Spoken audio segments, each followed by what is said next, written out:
شادیوں میں مت گناہ نادان کر، خانہ بربادی کا مت سامان کر، خانہ بربادی کا مت سامان کر۔ ہمارے آقا مکی مدنی مصطفیٰ صلی اللہ تعالی علیہ وآلہ وسلم کا فرمان عالی شان ہے، بڑی برکت والا نکاح وہ ہے جس میں بوجھ کم ہو۔ مفتی احمد یار خان نعیمی رحمت اللہ تعالی علیہ فرماتے ہیں، عام طور پر لوگ عورت کے مال، جمال اور خاندان پر نظر رکھتے ہیں، مگر تم عورت کی شرافت و دینداری تمام چیزوں سے پہلے دیکھو۔ اولاد کے حصول کی نیت لے کر شادی کی، اب اولاد پیدا ہوئی تو اب اولاد سر کا درد بن رہی ہے۔ الحمدللہ رب العالمین والصلاة والسلام علی سید المرسلین، اما بعد فاعوذ باللہ من الشیطان الرجیم، بسم اللہ الرحمن الرحیم، الصلاة والسلام علیک یا رسول اللہ وَعَلَىٰ آلِكَ وَأَصْحَابِكَ يَا حَبِيبَ اللَّهِ الصَّلَاةُ وَالسَّلَامُ عَلَيْكَ يَا نَبِيَّ اللَّهِ وَعَلَىٰ آلِكَ وَأَصْحَابِكَ يَا نُورَ اللَّهِ۔ میٹھے میٹھے اسلامی بھائیوں اور مدنی چینل کے ناظرین، ہمارے سلسلے کا نام ہے اسلام اور شادی۔ پچھلے سلسلے میں ہم نے نکاح سے متعلق قرآن مجید کا بیان اور نبی رحمت شفیع امت صلی اللہ تعالی علیہ وآلہ وسلم کے مبارک ارشادات اور کچھ اسلاف کے اقوال، اور پھر اس ضمن میں مزید کچھ مدنی پھول کہ اسلام میں نکاح کو کیا اہمیت حاصل ہے، اس پر بیان کیا تھا۔ اور اس کے علاوہ بھی شوہر سے متعلق اور ضمناً کچھ زوجہ یعنی بیوی سے متعلق کچھ مدنی پھول بیان کیے تھے، اور کچھ سوال جواب کا سلسلہ بھی رہا تھا۔ ہم اب اپنے سلسلے کو مزید آگے بڑھاتے ہیں۔ آپ نے اس سلسلے کے شروع میں پچھلے ہونے والے سلسلوں کی کچھ جھلکیاں ملاحظہ کر لی ہوں گی، تاکہ اب بھی جو سلسلہ ہو رہا ہے اس کا ربط ہمارے نئے ناظرین تک بھی پہنچ جائے، اور وہ ہمارے آگے کے بیان کے تسلسل کو بھی سمجھنے لگیں۔ نکاح یہ اس قدر فضیلت کا حامل ہے کہ ایک بزرگ تھے، وہ اپنی زوجہ کے ساتھ بہت اچھا سلوک کیا کرتے تھے۔ زوجہ کے انتقال کے بعد لوگوں نے ان سے کہا کہ نکاح کر لیجئے، مگر اب وہ نکاح کے لیے تیار نہیں ہو پا رہے تھے، اور تنہائی کو ہی وہ غنیمت سمجھ رہے تھے کہ تنہائی میں میری سوچیں منتشر نہیں ہوتی اور میں ٹھیک ہوں، نارمل اپنے آپ کو محسوس کر رہے تھے۔ یہ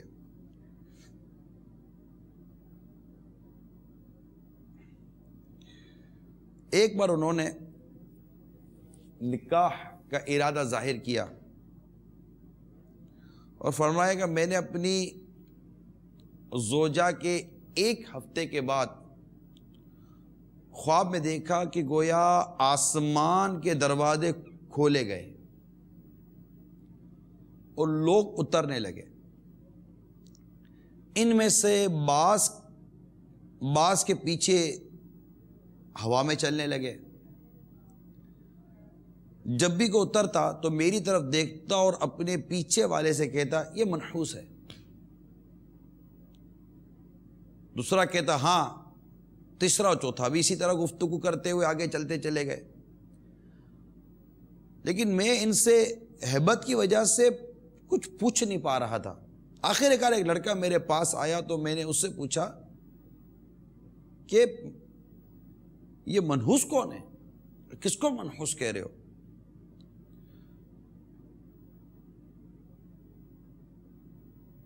اس نے کہا آپ، مجھے جھٹکا لگا، میں نے وجہ پوچھی تو اس نے کہا کہ ہم تمہارا نامہ اعمال راہ خدا میں جہاد کرنے والوں کے اعمال ناموں کے ساتھ اٹھاتے تھے، لیکن ایک ہفتے سے ہمیں یہ حکم ملا ہے کہ ہم اسے پیچھے رہ جانے والوں میں رکھیں، ہم نہیں جانتے کہ تم نے کیا کیا۔ بس واقعہ بیان کرنے کے بعد انہوں نے فرمایا میرا نکاح کر دو، حتیٰ کہ انہوں نے ایک سے زائد نکاح کر لیا۔ تو یہ واقعہ بیان کرنے کا مطلب یہ کہ نکاح کو ہمارے دین میں، ہمارے اسلام میں بڑی اہمیت اور فضیلت حاصل ہے۔ البتہ پچھلے سلسلے میں نکاح سے متعلق چند مدنی پھول بیان کیے تھے، اور نکاح کس طرح ثواب کا ذریعہ بن سکتا ہے اس کے متعلق کچھ مدنی پھول بیان کرنے کی کوشش کی تھی، اور اس میں جو بہت بنیادی نیت تھی نکاح کرنے میں، نکاح سے پہلے کیا نیت کرنی چاہیے۔ وہ ہمارے عموماً شادی کرتے ہیں، نکاح کرتے ہیں تو کیا نیت ہے، لڑکا کیا نیت کر رہا ہے، اس کے ماں باپ کیا نیت کر رہے ہیں، لڑکی کی شادی ہو رہی ہے تو کیا نیت ہو رہی ہے کہ نکاح ثواب کا ذریعہ بنے۔ تو اس متعلق پچھلے بیان میں وضاحت کر چکا۔ اب میں آپ کو نکاح کے کچھ فوائد بیان کرنا چاہ رہا ہوں کہ نکاح کرنے کے فائدے کیا ہیں، شادی کرنے کے فوائد کیا ہیں، اور یقیناً بنیادی فائدہ جو سب سے پہلا فائدہ میں بیان کروں گا وہ وہی ہے جو اس کی نیت میں بھی بہت اہمیت کا حامل ہے، اور وہ ہے اولاد کا حصول۔ امام غزالی علیہ رحمۃ اللہ الوالی نے یہ تحریر فرمایا ہے کہ یہ جو اولاد کا حصول ہے، اولاد حاصل کرنا، اولاد پانا، یہ گویا کہ یوں سمجھیے کہ یہ اس کا اصل فائدہ ہے نکاح کا، اور فرماتے ہیں کہ اسی کے لیے نکاح وضع ہوا، یعنی نکاح کی جو صورت بنی، نکاح کا جو بیان ہوا، جس وجہ سے نکاح نافذ کیا گیا، ہماری شریعت نکاح میں جو آیا، تو اس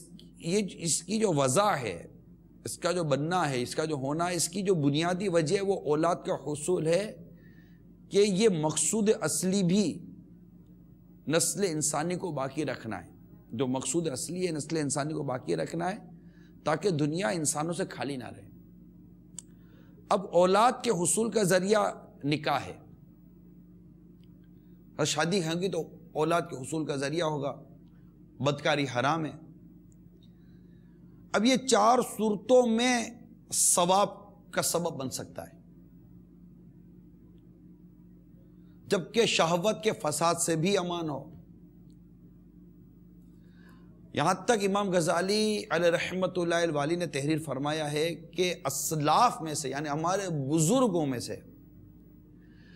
کسی نے بھی غیر شادی شدہ حالت میں بارگاہ الہی میں حاضر ہونے کو ناپسند جانا۔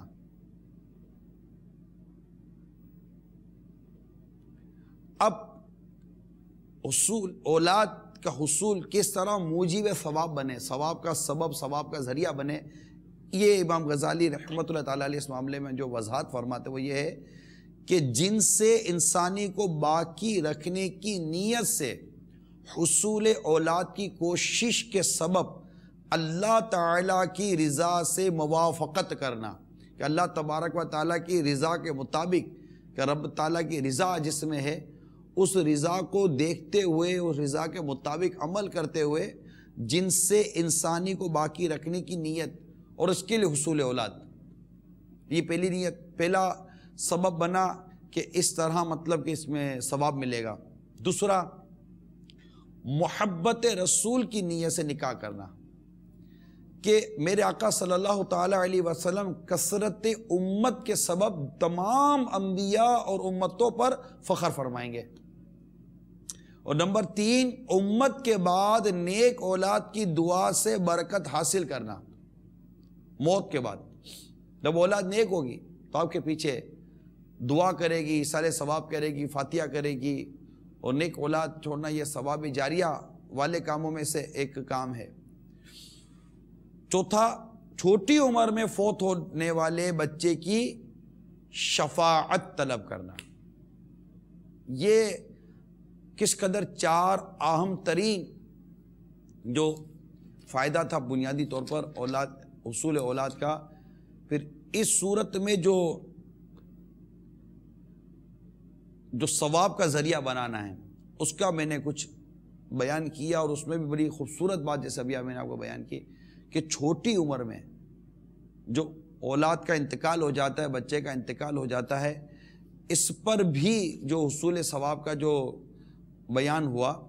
کہ میرے آقا امام غزالی علیہ رحمۃ اللہ علیہ نے جو ارشاد فرمایا کہ چھوٹی عمر میں فوت ہونے والے بچے کی شفاعت طلب کرنا، یہ کتنی خوبصورت آپ نے سبب بیان کر دیا کہ حدیث پاک میں ہے، یعنی بچہ اپنے والدین کو کھینچ کر جنت میں لے جائے۔ نابالغ بچے کے شفاعت کرنے سے متعلق جو میرے آقا صلی اللہ تعالیٰ علیہ وسلم کے جو فرامین ملتے ہیں، اور اس میں یہ بھی نیت کرتا ہوں کہ انشاءاللہ تعالیٰ یہ روایتیں سننے سے میرے وہ عاشقان رسول جن کی نابالغ اولاد انتقال کر گئی، ان کو امید کرتا ہوں کہ سکون بھی نصیب ہو سکتا ہے، ایک تسلی کی بھی نیت کرتا ہوں، راحت کی نیت کرتا ہوں، اور ان کو اس بات کی نیت کرتا ہوں کہ ان کی توجہ اب اس نعمت اور اس حصول ثواب اور اس برکت پر رہے گی جو نابالغ اولاد کے انتقال کی صورت میں ماں باپ کو مل سکتی ہے۔ تو ایک تو یہ کہ یعنی بچہ اپنے والدین کو کھینچ کر جنت میں لے جائے گا۔ ایک روایت میں ہے کہ بچہ اپنے والدین کے کپڑے پکڑے گا جیسا کہ میں اب تمہارے کپڑے پکڑے ہوئے ہوں۔ نمبر 3، قیامت کے روز بچے سے کہا جائے گا جنت میں داخل ہو جا، تو وہ جنت کے دروازے پہ کھڑا ہو کر غصے میں بھرا ہوا عرض کرے گا میں اس وقت تک داخل نہ ہوں گا جب تک کہ میرے والدین بھی میرے ساتھ داخل نہ ہوں۔ تو حکم ہوگا کہ اس کے والدین کو بھی اس کے ساتھ جنت میں داخل کر دو۔ بروز قیامت مخلوق کو حساب کے لیے لایا جائے گا تو بچے ایک جگہ جمع ہوں گے، فرشتوں کو حکم ہوگا کہ انہیں جنت کی طرف لے جاؤ۔ بچے جنت کے دروازے پر کھڑے ہوں گے تو ان سے کہا جائے گا مرحبا اے مسلمانوں کے بچوں، جنت میں داخل ہو جاؤ، تم پر کوئی حساب نہیں۔ وہ پوچھیں گے ہمارے ماں باپ کہاں ہیں؟ جنت کے دربان فرشتے فرمائیں گے تمہارے ماں باپ تمہاری طرح نہیں، وہ خطا کار و گناہ گار ہیں، ان سے حساب و کتاب ہوگا۔ مصطفیٰ جان رحمت صلی اللہ تعالی علیہ وآلہ وسلم نے ارشاد فرمایا بچے غصے میں بھرے ہوئے بلند آواز سے چیخو پکار کریں گے تو اللہ تبارک و تعالی ارشاد فرمائے گا، حالانکہ وہ سب سے زیادہ جاننے والا ہے، کہ یہ شور کیسا ہے؟ تو فرشتے عرض کریں گے اے رب عز و جل، مسلمانوں کے بچے کہتے ہیں کہ ہم اپنے والدین کے بغیر جنت میں نہیں جائیں گے۔ اللہ تعالی ارشاد فرمائے گا مجمع میں جاؤ اور ان کے والدین کے ہاتھ پکڑ کر انہیں بھی جنت میں داخل کر دو۔ ایک اور حدیث سنیے، یعنی جس کے 2 بچے چھوٹی عمر میں فوت ہو گئے تو اس نے اپنے لیے جہنم سے آر بنا لی۔ چھٹی حدیث سنیے، جس کے 3 بچے مر گئے تو اللہ تعالی اپنے فضل و رحمت سے اسے بچوں کے ساتھ جنت میں داخل فرمائے گا۔ عرض کی گئی یا رسول اللہ صلی اللہ تعالی علیہ وآلہ وسلم اگر 2 ہوں تو؟ ارشاد فرمایا 2 ہوں تو بھی یہی اجر و ثواب ہے۔ منقول ایک بزرگ کو لوگ ایک مدت تک نکاح کا کہتے رہے لیکن وہ انکار کرتے رہے۔ ایک روز وہ نیند سے بیدار ہوئے تو فرمانے لگے میرا نکاح کر دو۔ میرا نکاح کر دو. لوگوں نے ان کا نکاح کر دیا اور ان سے اس تبدیلی کے بارے میں پوچھا تو فرمایا ممکن ہے کہ اللہ تعالیٰ مجھے بچہ عطا فرمائے پھر اس کی روح قبض کر لے تو وہ آخرت میں میرا پیش رو یعنی بارگاہ الہی میں میرا سفارشی ہوگا. پھر فرمایا میں نے خواب میں دیکھا کہ قیامت قائم ہو گئی ہے اور میں لوگوں کے ساتھ میدان محشر میں ہوں. تمام لوگوں کی طرف مجھے بھی شدت کی پیاس محسوس ہوئی. قریب تھا کہ میں ہلاک ہو جاتا. اچانک میں نے دیکھا کہ چند بچے سفید چیرتے اور مجمع میں آئے. ان کے سروں پر نور کے رومال، ہاتھوں میں چاندی کے کٹورے اور سونے کے کوزے تھے. وہ مجمع میں تلاش کرتے ہوئے بعض کو پانی پلاتے، بعض کو نہ پلاتے. میں نے بھی ان کی طرف ہاتھ بڑھاتے ہوئے کہا مجھے شدت کی پیاس لگی ہے، مجھے بھی پانی پلاؤ. تو ایک بچے نے کہا ہم میں کوئی آپ کا بیٹا نہیں، ہم میں سے ہر ایک اپنے والد کو پانی پلائے گا. میں نے پوچھا تم کون ہو؟ انہوں نے کہا ہم مسلمانوں کے وہ بچے ہیں جو بچپن میں فوت ہو گئے تھے. تو یہ میرے میٹھے میٹھے اور پیارے پیارے اسلامی بھائیوں اور مدنی چینل کے ناظرین، یقیناً اولاد کا یوں انتقال ہو جانا واقعی صدمے کی بات ہے. مگر یہاں دیکھیے کہ حصول اولاد کس طرح موجب ثواب بنتی ہے، یعنی ثواب کا سبب بنتی ہے، ثواب کا ذریعہ بنتی ہے. اس کی جو نیت تھی، اس کا جو ایک سبب تھا وہ یہ تھا کہ یہ ذہن بنائے کہ ہو سکتا ہے کہ میری اولاد پیدا ہو اور نابالغی کی عمر میں اس کا انتقال ہو جائے تو قیامت کے روز یہ میری سفارشی بنے گی. اب نکاح ہونے پر جب شروع سے یہ ذہن بنا ہوا ہے کہ اگر ایسا ہو تو آپ بتائیے کہ کیا واقعی اگر ایسا ہو جائے تو وہ واویلا،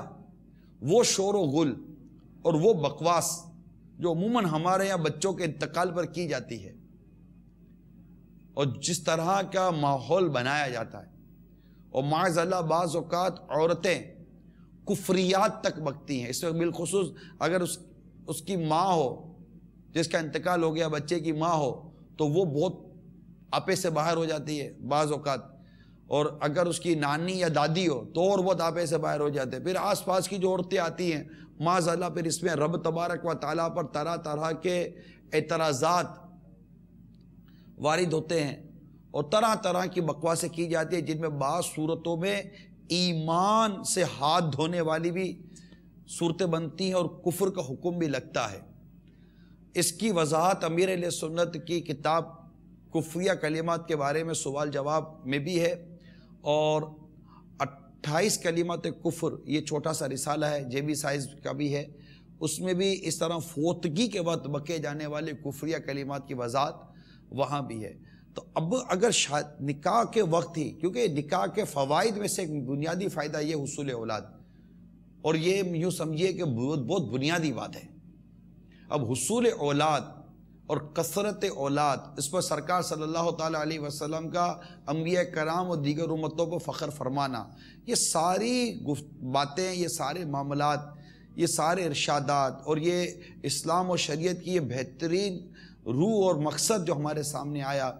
اس ساتھ ساتھ یہ بھی امام غزالی علیہ رحمۃ اللہ علیہ نے خوبصورت ایک رہنمائی فرما دی کہ اس طرح نابالغ اولاد کے فوت ہونے پر جو ثواب اور جو آخرت کا جو اجر ہے اور جو آخرت کا معاملہ ہے اس پر بھی نظر رکھے. اور اس کے متعلق میں نے آپ کو کم و بیش 6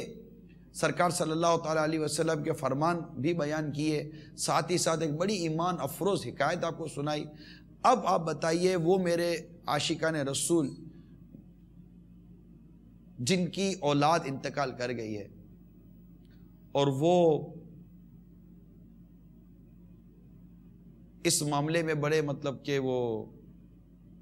ان کا انداز اچھا نہیں ہے. ہمارا انداز کیا ہونا چاہیے؟ ہمارے آقا صلی اللہ تعالیٰ علیہ وسلم کے جو فرمان ہیں اور اس کے متعلق جو کچھ ضمن میں جو واقعات ہیں اس کو پیش نظر رکھیے اور صبر سے کام لیجئے. اللہ تبارک و تعالیٰ قادر مطلق ہے، وہ چاہے تو آپ کو مزید اولاد سے نواز دے، نہ چاہے تو نہ نوازے، جس کے مقدر میں جو ہوگا وہ اس کو ملے گا۔ البتہ حصول اولاد کی نیت اور اس فوائد پر نظر رکھنے والا امید کرتا ہوں کہ ڈھیر و ڈھیر اجر و ثواب کا مستحق ٹھہرے گا۔ صلو علی الحبیب صلی اللہ تعالی علی محمد، توبو الی اللہ استغفر اللہ، صلو علی الحبیب صلی اللہ تعالی علی محمد۔ نکاح کے فوائد میں جس طرح نگاہ، شرمگاہ وغیرہ کی حفاظت ہے اور جس حد تک ایمان کا تحفظ ہے، ان تمام تر بیانات کے بعد وہ بھی پچھلے سلسلوں میں ہو چکے۔ ایک اور اہم ترین فائدہ یہ ہے کہ گھر کے معاملات چلانا، یہ ظاہر جب شادی ہوگی، نکاح ہوگا تو ایک گھریلو معاملات ہوتے ہیں، اور پھر یہ گھریلو معاملات بھی نا، اس میں کچھ معاملات تو بڑے لذت بھرے اور بڑے ذوق اور شوق بھرے، لطف و سرور بھرے ہوتے ہیں، اور بعض اوقات بڑی تکالیف کا سامنا بھی ان تمام تر چیزوں میں کرنا پڑتا ہے۔ تو یہ بھی جو ہے نا ایک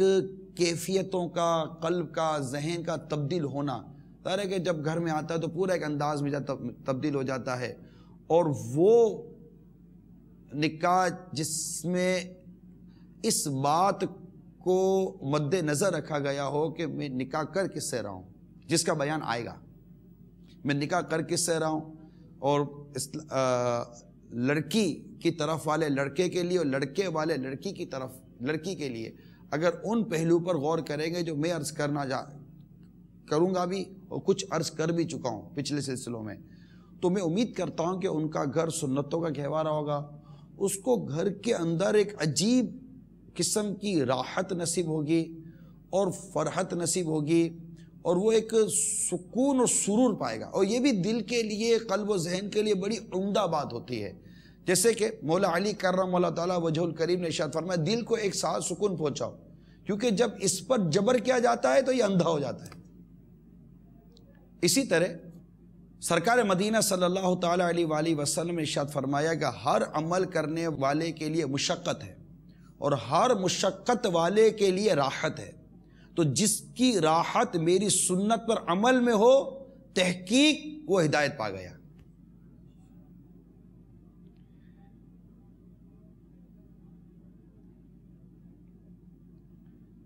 تو جب گھر میں آتا ہے تو ذرا بیوی بچوں کے ساتھ، اب یہ جو کرتا ہے، جو نہیں کرتا تو وہ اس کے نصیب، تو اب بیوی کے ساتھ تلطف کی بات ہوتی ہے، کچھ خوش طبعی کی بات ہوتی ہے، مذاق وغیرہ ایک اچھے اور مہذب ماحول میں ہوتی ہے، بچوں کے ساتھ کوئی اس طرح کا ماحول ہوتا ہے۔ اب جو ان چیزوں کو نہیں سمجھتے ان کے نصیب کی بات ہے، ورنہ اگر ہم سرکار مدینہ صلی اللہ تعالیٰ علیہ وآلہ وسلم کی پیاری پیاری مبارک سیرت پر اگر نظر کرتے ہیں تو اس میں تو یہ اس طرح کے بہت سارے پہلو ہیں کہ سرکار مدینہ صلی اللہ تعالیٰ علیہ وآلہ وسلم اپنی ازواج مطہرات کے ساتھ، یعنی امہات المومنین جو ہماری امی جان ہیں، ان کے ساتھ سرکار صلی اللہ تعالیٰ علیہ وسلم کا انداز بڑا خوبصورت و بڑا عمدہ تھا، بڑا دل فریب انداز تھا، اور میں امید کرتا ہوں کہ یہ انداز میں انشاءاللہ تعالیٰ آگے چل کر بیان کروں گا کہ مرد کو، شوہر کو اپنے گھر میں کیسا ماحول بنانا چاہیے، اس کو کس انداز سے اپنے گھر میں اپنا وقت گزارنا چاہیے۔ انشاءاللہ تعالیٰ اس پر میں رب کی رحمت شامل رہی آئندہ سلسلے میں اس کو بیان کرنے کی کوشش کروں گا۔ اللہ تبارک و تعالیٰ ہم سب کو دل جمعی کے ساتھ بیٹھنا اور سننا نصیب فرمائے۔ یہ سلسلہ جو آپ کے سامنے لے کر ہم حاضر ہوئے ہیں، ظاہر اس میں ہماری نیت یہی ہے کہ ہم اسلام و شادی کا ایک ایسا تصور اس معاشرے کو دیں کہ ہمیں درست راہ ملے، درست آگہی ملے، اور شادی سے پہلے اور شادی کے بعد کے جو معاملات شرعی طور پر بیان کیے گئے ہیں کہ شادی سے پہلے کن کن چیزوں کو ملوز خاطر رکھا جائے، شادی کے وقت کن چیزوں کو ملوز خاطر رکھا جائے، شادی کس طرح ہمارے لیے ثواب کا ذریعہ بنے، نیکی کا ذریعہ بنے اور جنت میں داخلے کا سبب بنے، شادی کے بعد کا ایسا کیا ہم انداز اختیار کریں کہ جس سے ہماری زندگی اور ہمارا گھر سنتوں کا گہوارہ بنا رہے. ظاہر ہے کہ جب یہ ساری چیزیں آئیں گی تو اس سے ایک اسلامی معاشرہ ڈیولپ ہوگا, ایک خوبصورت معاشرہ ڈیولپ ہوگا, اور ماں باپ ایک چونکہ نیک اور پرہیزگار واقعی ہوں گے تو سیدھی سی بات ہے کہ اس کا اثر اولاد پہ پڑے گا. جب اولاد پر اس کا اثر پڑے گا تو جب اولاد نیک اور متقی اور پرہیزگار اور ویل اسلامک مینر سے آراستہ جب وہ معاشرے میں آئے گی تو انشاءاللہ ہمارے معاشرے میں آٹومیٹیکلی چینج آ جائے گا, کہنے سے چینج نہیں آئے گا. یعنی یہ دیکھیے کہ انسان کا دنیا میں رہنا, بقائے نسل کی بقا, یہ سب مطلب مقصد اصلی ہے کہ انسان دنیا یہ زمین جو ہے یہ انسان سے خالی نہیں رہنی چاہیے. اب انسانوں کا مزاج, ان کا انداز اور ان کا اٹھنا بیٹھنا, ان کی سوچ, ان کی سمجھ, ان کا نیچر, یہ تمام چیزیں جس چیز پر ڈیپینڈ کرتی ہیں, ان میں اہم ترین بات یہ ہے کہ نکاح کیسا ہوا, شادی کیسے ہوئی, کیونکہ اولاد کا حصول, پھر اس اولاد کے ساتھ کیا برتا ہوا, اس اولاد کی کیسی تربیت ہوئی, یہ بالکل آگے کے مضامین ہمارے پاس موجود ہیں. تو آپ اس سلسلے میں اول تاخیر بس ذہن بنا لیجئے کہ شامل لینے کی اتنا طویل ہم نے یہ سلسلہ رکھا نہیں ہے, اس میں سوال جواب کا سلسلہ بھی ہمارا رہتا ہے. البتہ نکاح کا ایک اور فائدہ, نکاح کا ایک اور فائدہ یہ ہے کہ خاندان میں اضافہ ہوتا ہے, جس سے گھر کے کام کاج مثلاً کھانا پکانا, جھاڑو وغیرہ, بستر وغیرہ, برتن دھونا وغیرہ, دیگر گھریلو معاملات سے دل کو فراغت حاصل ہوتی ہے. کتنی خوبصورت بات کی امام غزالی نے. پھر جب بیوی آتی ہے تو گھر کے ایسے بہت سارے کام ہیں. یعنی آپ ایک ایسے گھر کو دیکھیے کہ جس میں, جس کو ہمارے عموماً لینگویج میں کہتے ہیں نا کہ وہ بیچلر جہاں رہتے ہیں, لڑکے لڑکے رہتے ہیں, اور عام لینگویج میں جو بازار لینگویج ہے چھڑا چھٹ ہیں.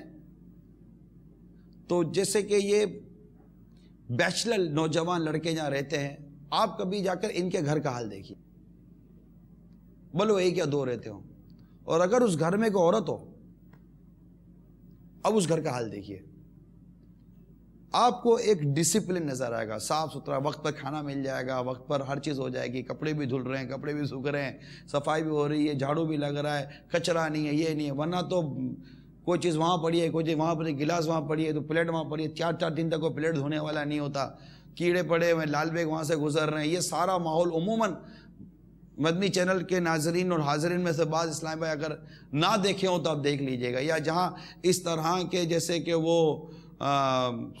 سرکاری آفیسز وہ ادارے بنے ہوئے ہوتے ہیں, تو یا اس ہاسٹل میں جا کر دیکھ لیجئے. اس طرح کے جو ماحول بنے ہوتے ہیں نا, ان کو نہ مطلب ان کے نہ لحاف تبدیل ہو رہے ہوتے ہیں, نہ ان کے وہ بیڈ شیٹ تبدیل ہو رہی ہوتی ہیں, بالکل عجیب و غریب عجیب حال ہوتا ہے. ان کے باتھ روم بدبو پھینک رہے ہوتے ہیں, کیونکہ صاف صفائی نہیں ہو رہی ہوتی نا. لیکن جب عورت گھر میں آتی ہے نا تو صاف صفائی کر رہی ہوتی ہے, کام کاج کر رہی ہوتی ہے. اب اگر بالفرض مرد ان تمام کاموں میں مشغول ہوتا ہے جو ایک عورت کر رہی ہے, ایک بیوی کر رہی ہے, تو ظاہر جب ان کا مشغول ہوگا تو وہ اس کی جو دینی مصروفیات ہیں, اس کی جو دیگر معاشرتی مصروفیات ہیں, اس کی جو تبلیغی مصروفیات ہیں, اس کا جو مطالعہ کرنا ہے اس کو, وہ سارا افیکٹڈ ہوگا. تو کس قدر فوائد حاصل ہو رہے ہیں اگر وہ نکاح کر لیتا ہے تو. اور پھر نیک بیوی دین پر مددگار ہوتی ہے, تو یوں اس کے جو طبیعت ہے نا وہ بڑی مدینہ ہو جاتی ہے, بحال ہو جاتی ہے. اس میں بات ہے یہ کہ بیوی ہو نیک. اب میں اس مضمون کی طرف آپ کو لانا چاہ رہا ہوں. حضرت سیدنا ابو سلیمان دارانی قدس سر نورانی نے فرمایا, نیک بیوی دنیا سے نہیں بلکہ یہ تو تمہیں آخرت کے کاموں کے لیے فارغ کر دیتی ہے. اس کے فارغ کرنے سے مراد گھر کے کام کاج اور دیگر جو انسانی ضرورتیں, خواہشات اور قلبی سکون کے جو بعض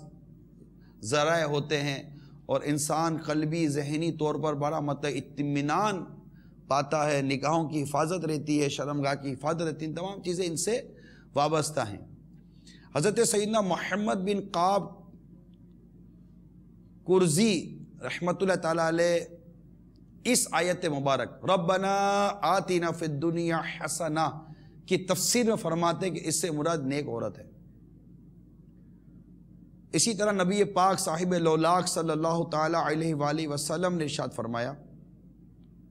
یعنی چاہیے کہ تم میں سے ہر ایک شکر کرنے والا دل،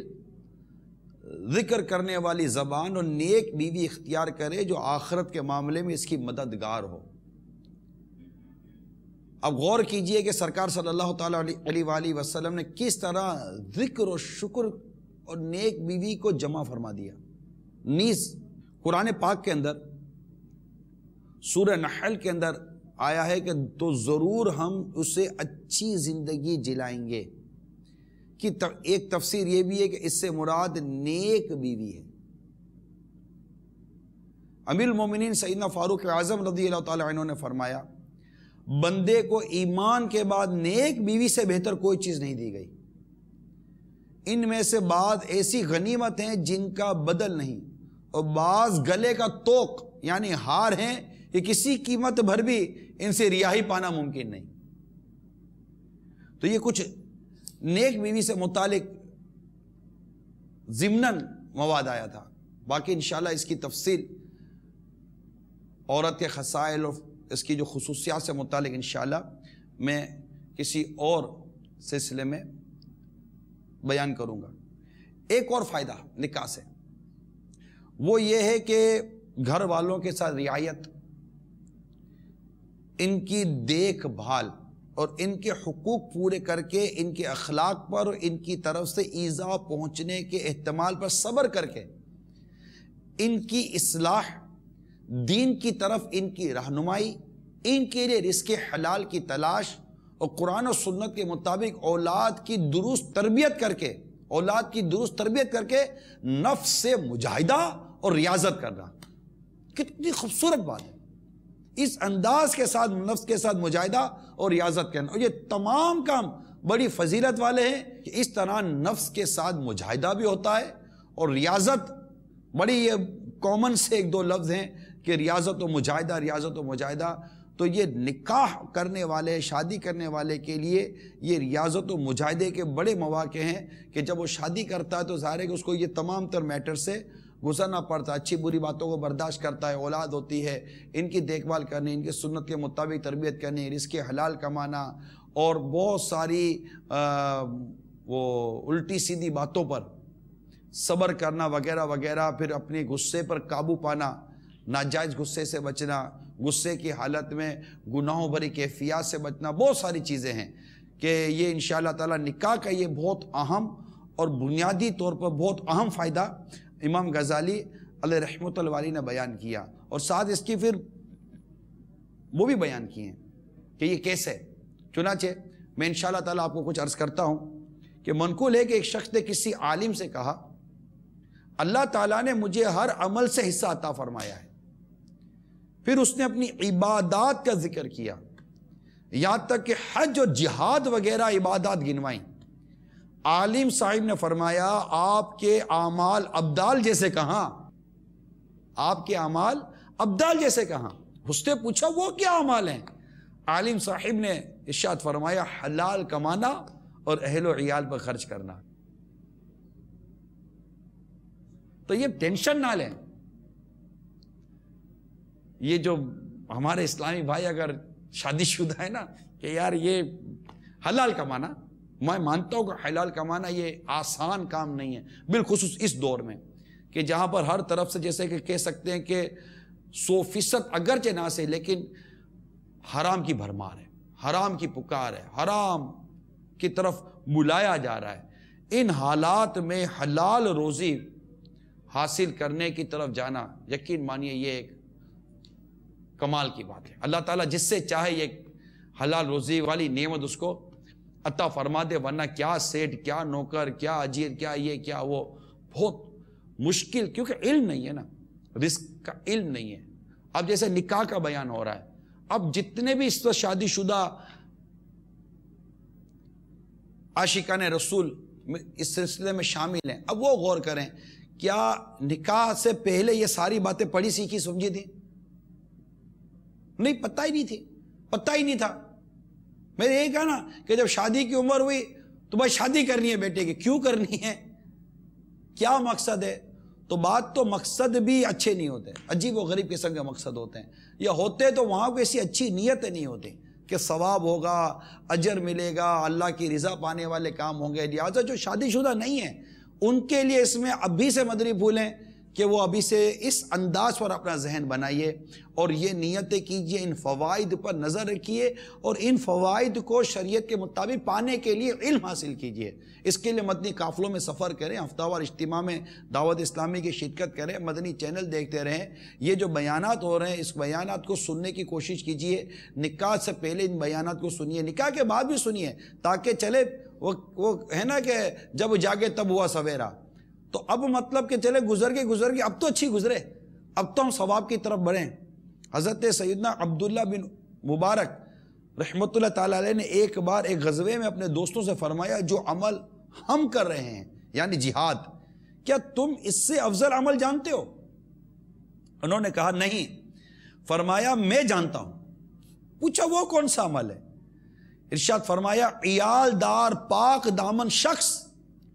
جو رات کے کسی حصے میں بیدار ہو اور اپنے سوئے بچوں کی طرف دیکھے، ان پر سے لحاف اترا ہوا ہو تو وہ ان پر لحاف ڈال دے اور انہیں اپنے کپڑے سے ڈھانپ دے، تو اس کا یہ عمل ہمارے اس عمل یعنی جہاد سے افضل ہے۔ کتنی خوبصورت، یقین مانیے کتنی خوبصورت بات ہے، واہ۔ اب میں آپ کو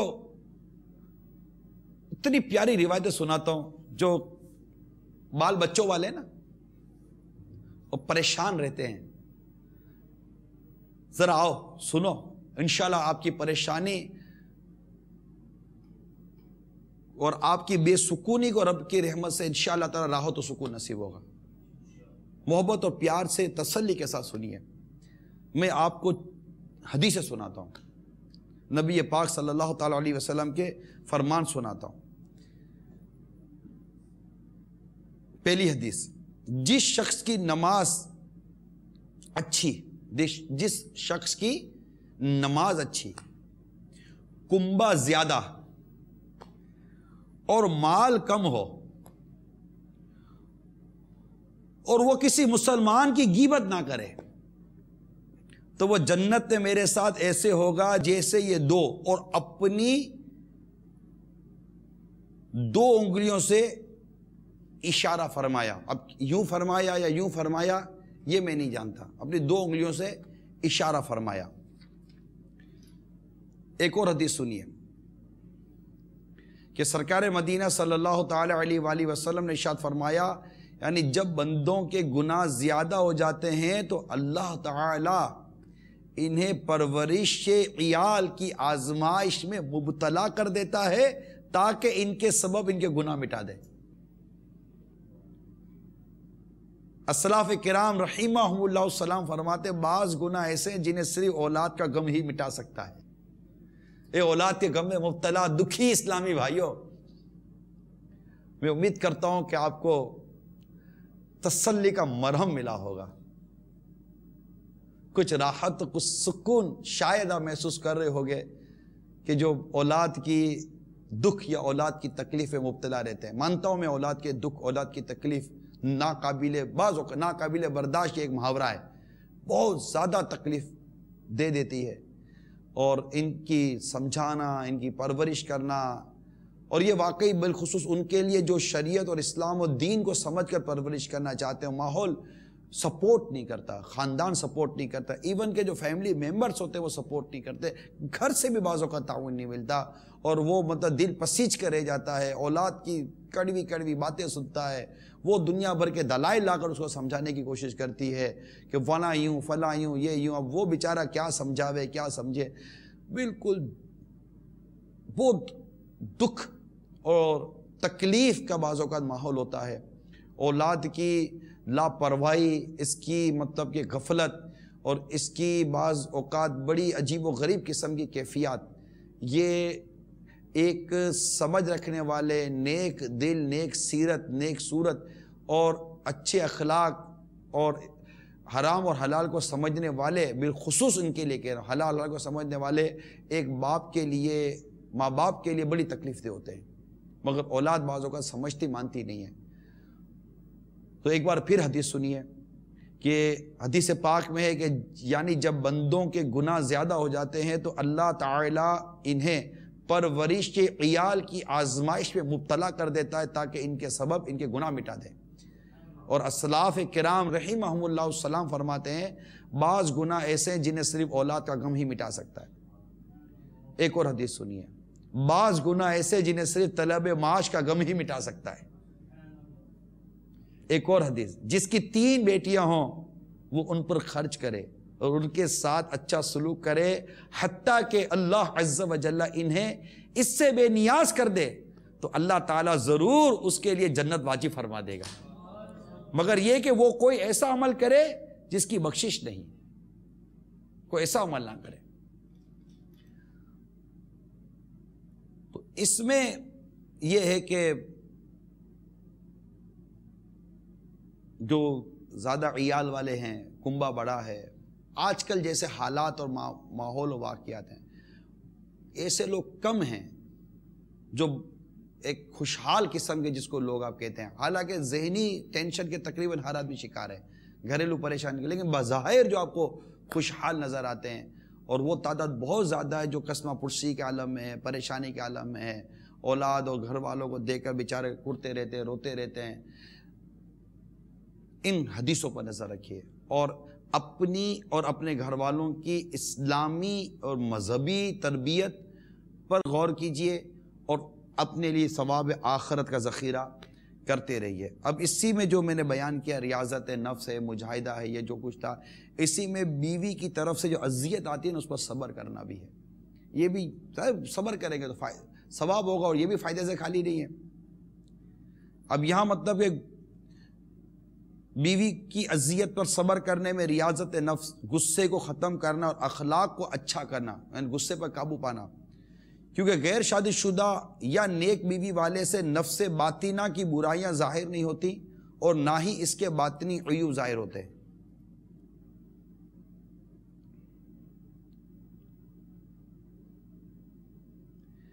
لہذا راہ حق کے مسافر پر لازم ہے کہ بطور تجربہ وہ اپنے نفس کو اس طرح کی تکلیف دہ باتوں پر پیش کرے،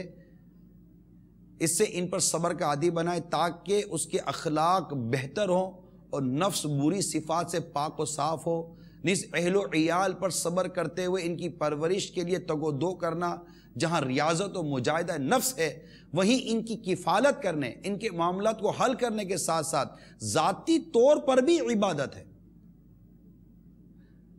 ان کے معاملات کو حل کرنے کے ساتھ ساتھ ذاتی طور پر بھی عبادت ہے۔ تو نکاح کے فوائد میں سے ایک فائدہ یہ بھی ہے، لیکن 2 میں سے ایک شخص ہی اس سے نفع حاصل کر سکتا ہے۔ تو میرے میٹھے میٹھے پیارے پیارے اسلامی بھائیوں اور مدنی چینل کے ناظرین، آج کے سلسلے میں ہم نے آپ کو نکاح کے فوائد، چند فائدے بیان کرنے کی کوشش کی، اور اس کے متعلق جو کچھ امام غزالی علیہ رحمۃ اللہ الوالی نے احیاء العلوم جلد 2 میں ہمیں مدنی پھول عطا فرمائے، یہ اور کچھ دیگر مدنی پھولوں کے ساتھ یہ عرض کرنے کی کوشش کی۔ اب اگر یہاں اسلامی بھائیوں کے ذہنوں میں اب تک جو عنوان ہوا اس کے متعلق اگر کوئی سوال ہو تو کر سکتے ہیں، یہ ہمارے سلسلے کا ایک حصہ ہے، سوال جواب۔ السلام علیکم ورحمۃ اللہ وبرکاتہ۔ وعلیکم السلام ورحمۃ اللہ وبرکاتہ۔ حضور، آپ نے ابھی تربیت اولاد کے حوالے سے ماشاءاللہ کافی مدنی پھول عطا فرمائے، اور اولاد کو کیسا ہونا چاہیے، اس کا کردار کیسا ہونا چاہیے، ان کی تربیت کا کیا انداز ہونا چاہیے، اس پر کسی حد تک آپ نے روشنی ڈالی۔ تو یہ ارشاد فرمائیے کہ والدین کو اس جانب کسی توجہ دینی چاہیے، اپنے اولاد کو تربیت کے حوالے سے کیا انداز ہونا چاہیے ان کا کہ ان کی اولاد فرما بردار بنے اور والدین کا ہاتھ پکڑ کر داخل جنت کروا دے؟ اصل میں شروع سے ہی اس معاملے میں غور کرنا چاہیے۔ اگر نکاح کے وقت اگر میاں بیوی خود بھی نیک ہیں تو امید ہے کہ اولاد پر اس کا اثر مثبت پڑے گا، اور انشاءاللہ تعالی اگلا جو ہمارا سلسلہ ہوگا اس میں ہم اس بات پر بیان کریں گے کہ جس سے شادی کرنی ہے عورت سے، اس کی مطلب کہ اس کی عادت اور اطوار کیسے ہونے چاہیے، اور ایک اچھی اور بری عورت کے متعلق، اور کس سے نکاح کرنے کی حدیث پاک میں ترغیب اور رغبت دلائی گئی ہے، اور کس سے نکاح نہ کرنے کی ترغیب اور رغبت دلائی گئی ہے، انشاءاللہ تعالیٰ اس پر کچھ بیان کرنے کی کوشش کی جائے گی۔ تو جب اس طرح مطلب کہ دونوں ایک اچھے اور نیکی کے ساتھ چلیں گے نا، تو امید ہے کہ اس کا اثر اولاد پہ پڑے گا۔ لیکن اگر بالفرض کہ اولاد اس طرح بے باک ہو جائے تو اس کو اگر آپ کہتے ہیں نا کہ اگر وہ زیادہ سختی کریں گے نا تو وہ ڈنڈی ٹوٹ جائے گی، تو یہ بھی نہیں کرنی۔ بعض اوقات اس بیٹے میں لچک نہیں ہوتی، اس میں پہلے لچک پیدا کی جائے، اس کو تھوڑا سا شفقت دیں، اس کو تھوڑی سی محبت دیں، اس کی جائز جو صورتیں، کیفیت اور اس کی جو خواہشات ہیں اگر آپ کے بس میں ہیں تو اس کو کسی حد تک سیٹل کرنے کی کوشش کریں، اس کو کور کرنے کی کوشش کریں، اور اس کو وقت دیں، اور پھر اس کی اگر کسی جائز گفتگو ہو، بھلے ادھر ادھر کی گفتگو کرتا ہو، صبر سے آپ کی سنیں، تاکہ اس کو لگے کہ میری کو سنتا ہے گھر میں، میری کو بات ہوتی ہے گھر کے اندر، تو انشاءاللہ امید ہے کہ اس سے فائدہ ہوگا۔ پھر آہستہ آہستہ وہ اس کے دل میں آپ کی باتوں کی اور آپ کے قرب سے آپ کی محبت پیدا ہوگی۔ اب اس کو ایک ساتھ سارا سبق نہ پڑھائیں، گریجولی ایک ایک کر کے اگر آپ اس کو سمجھانے کی کوشش کریں گے، اور اس میں بھی ضد بحث سے کام نہ لیں،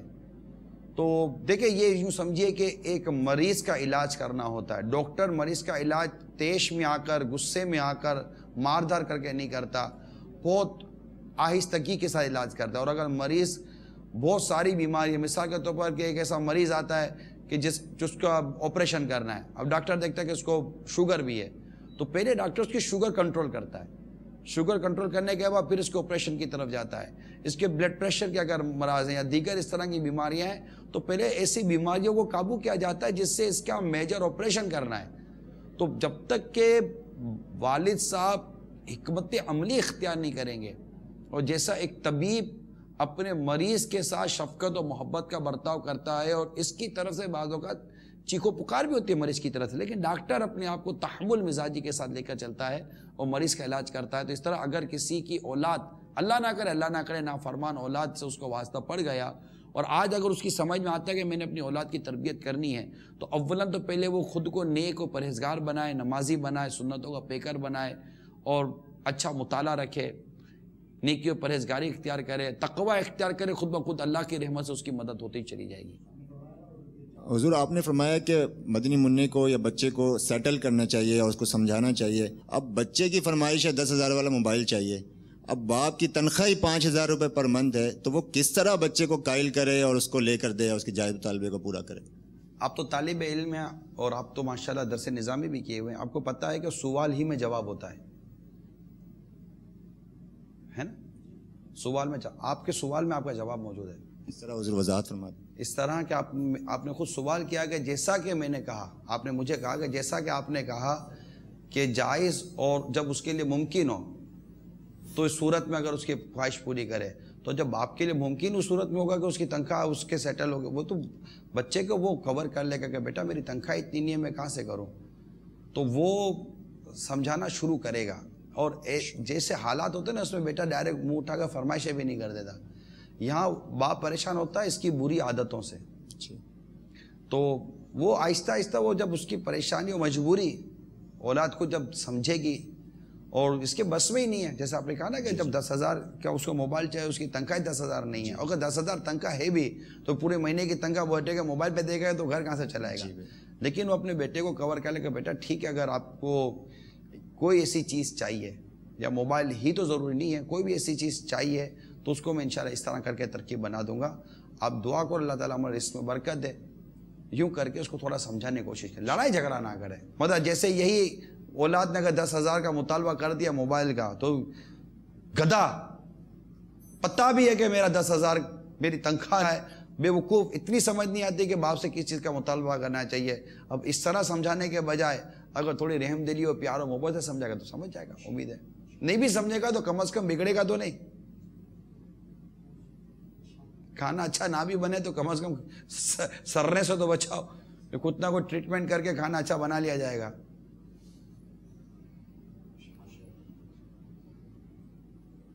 السلام علیکم ورحمۃ اللہ وبرکاتہ۔ وعلیکم السلام ورحمۃ اللہ وبرکاتہ۔ صاحب آپ نے مدنی پھول دیے کہ جن کے بچے نابالغ یعنی بالغ ہونے سے پہلے انتقال کر جاتے ہیں تو وہ اپنے ماں باپ کو جنت میں ساتھ لے کے جائیں گے۔ اگر ان کے والدین کو پتہ ہے کہ بچے ہمارے انتقال کر گئے تو وہ جان بوجھ کے بھی گناہ کریں اور سود والے کاموں پہ، حرام والے کاموں پہ دخل اندازی کریں، وہ کام کریں، تو کیا پھر بھی ان کے بچے ان کو جنت میں لے کے جائیں گے؟ اللہ تعالیٰ کی مشیت پر ہے، یا رب تبارک تعالیٰ کی مشیت پر ہے۔ حدیث میں موجود ہے اور باقاعدہ لکھا، یا آپ نے جیسے حدیث سنی بھی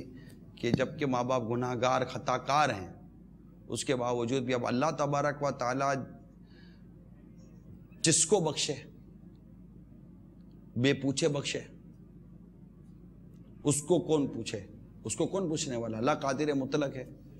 تو ہم اس پہ کیسے کہہ سکتے کہ نہیں ایسا نہیں ہوگا؟ اللہ تعالیٰ جس کے لیے اس طرح کے اسباب پیدا کرنا اس کی مشیت ہوگی تو وہ اسباب پیدا کر ہی دے گا، ہم اس میں بند کیسے باندھیں؟ لیکن یہ ضروری ہے کہ ماں باپ کو یہ سوچ کر گناہ کرنا نہیں چاہیے کہ ہماری اولاد ہم کو بخشوا کر جنت میں لے جائے گی، کیونکہ گناہ یہ ایمان کو برباد کر دینے والے بھی ہوتے ہیں۔ اگر ایمان ہی برباد ہو گیا تو پھر جنت تو مسلمانوں کے لیے، کافروں کے لیے تو نہیں ہے۔ واللہ تعالی عالم ورسول عالم عز وجل وصلی اللہ تعالی علیہ وسلم صلو علی الحبیب صلی اللہ تعالی علیہ وسلم۔ السلام علیکم ورحمۃ اللہ وبرکاتہ۔ وعلیکم السلام ورحمۃ اللہ وبرکاتہ۔ ماشاء اللہ عیسیٰ صاحب، آپ نے ابھی بہت ہی پیارے مدنی پھول عطا فرمائے۔ تو عیسیٰ صاحب، آج کل ایک والدین کی تعداد ہے جو یہ کہتی ہوئی سنائی دیتی ہے کہ مار کے بھی دیکھ لیا، پیار کر کے بھی دیکھ لیا، لیکن نہیں سدھرتی۔ ایسے والدین کے لیے اب کیا مدنی پھول ارشاد فرماتے ہیں کہ وہ اولاد کے ساتھ کیا رویہ رکھیں، ان کی کیسے تربیت کریں، ان کو کیسے سدھاریں؟ اس کے لیے پہلے اس بات پر غور کرے کہ جب سختی کا وقت ہے اس وقت سختی کی تو شاید پتہ چلے گا نہیں اس وقت سختی نہیں کی تھی، اس وقت پیار دیا تھا۔ اور پھر پوچھوں گا جب پیار کا وقت تھا تو پیار کیا تھا نہیں، اس وقت سختی کرتی تھی۔ تو جب پانی زمین کو ضرورت سے زیادہ پانی دے تو زمین بھی ضائع ہو جاتی ہے۔ تو اصل میں سختی جہاں کرنی ہے وہاں سختی کی، اور اگر کی تو کیا اتنی کی جتنی کرنی تھی، اور جتنی نرمی کی تو کیا وہ نرمی کا مقام تھا، اور اتنی ہی نرمی کی جتنی نرمی کرنی تھی؟ تو آپ بولو گے یہ بڑی مشکل بات کر دی تم نے۔ تو بات مشکل ہے، آسانی ہے، بات صرف اتنی ہے جو اس سلسلے کا ایک سبب بھی ہے، اس سلسلے کا ایک جو وجہ بھی ہے کہ ہمیں اس پتہ چلے کہ ہماری شادی سے پہلے اور شادی کے بعد، نکاح سے پہلے، نکاح کے بعد، اولاد سے پہلے اور اولاد کے بعد ہماری ذمہ داریاں کیا ہیں۔ اسی لیے ہم نے یہ موضوع کا انتخاب کیا، اسلام اور شادی۔ اور انشاءاللہ تعالی ہم اپنے آئندہ سلسلے میں، نیکسٹ سلسلے میں ہم انشاءاللہ آپ کو اب ان اسلامی بہنوں کے بارے میں بتائیں گے، ان عورتوں کے بارے میں، ان لڑکیوں کے بارے میں بتائیں گے کہ جن سے شادی کرنے کے حوالے سے اسلام نے ہمیں ترغیب دی ہے، تاکہ اچھی اور بری بیوی کے متعلق جو کچھ رہنمائی ہماری کی گئی ہے وہ نکاح سے پہلے کر دی گئی ہے، تو وہ خصوصیات اور وہ خصائل دیکھنے کی حاجت ہے۔ اللہ تعالیٰ عمل کرنے کی توفیق عطا فرمائے، آمین بجاہ النبی الامین صلی اللہ تعالیٰ علیہ وآلہ وسلم۔ صلو علی الحبیب صلی اللہ تعالیٰ علیہ۔ غیبت کے خلاف جنگ جاری، مسجد برو تحریک، سود کے خلاف جنگ، شیطان کے خلاف جنگ، جھوٹ کے خلاف جنگ۔ صلو علی الحبیب صلی اللہ تعالیٰ۔